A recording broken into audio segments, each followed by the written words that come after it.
आसंतु आमे बनैबा चितौ पिठा। चितौ अमावास्या आसी जाउची तेणु एई रेसिपी मु आपण मानक सहित शेयर करूची। चितौ पिठा बहुत पुराना रेसिपी, यह घरे सहजरे प्रस्तुत होई पारिबो। आसंतु देखि नबा आजिरो रेसिपी।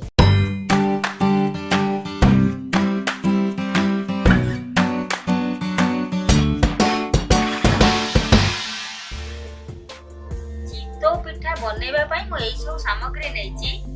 बिरी एवं अरुआ चाउल को मु राति सारा भिजै देइते एवं ताकु धोई देइकी रखिची। मु हाफ कप बिरी नैते, 300 ग्राम अरुआ चाउल, रिफाइन तेल, पानी, फाळे नडिया को कोरी देइची, लूण। तेबे आसंतु देखिबा किभरे भाबरे चितौ पिठा प्रस्तुत। आसंतु प्रथमे बिरी एवं अरुआ चाउल को ग्राइंडिंग करबा।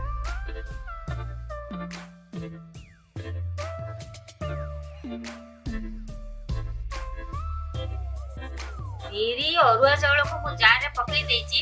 एबे चालंतु सेतिरे नडिया पकई। मु सबु नडिया कोरा जारे पकई देली। एबे चालंतु सेतिरे हाफ कप पानी देबा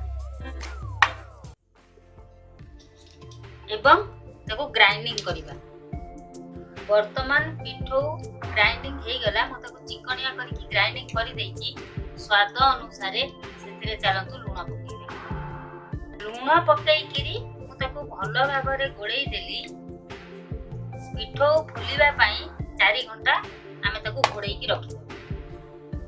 वर्तमान 4 घंटा होई जाईची।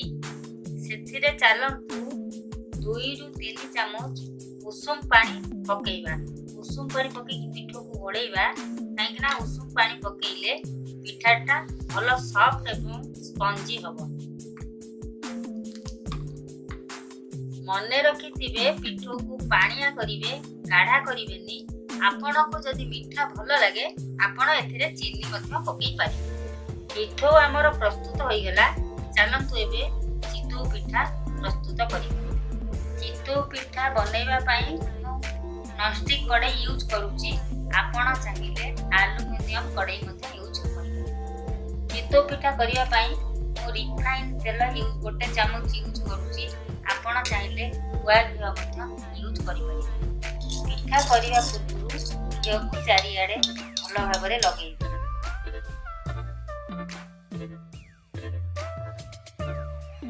कड़ाई वर्तमान ताती गलानी।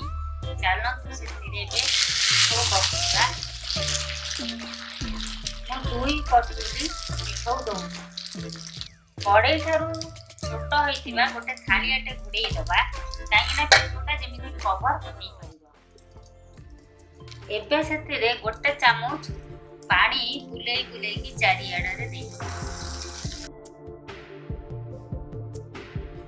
एवं 4 मिनिट पानी लो फ्लेम रे कुक हबा पई पिठा को रखि देबा। वर्तमान 4 मिनिट होई गलानी।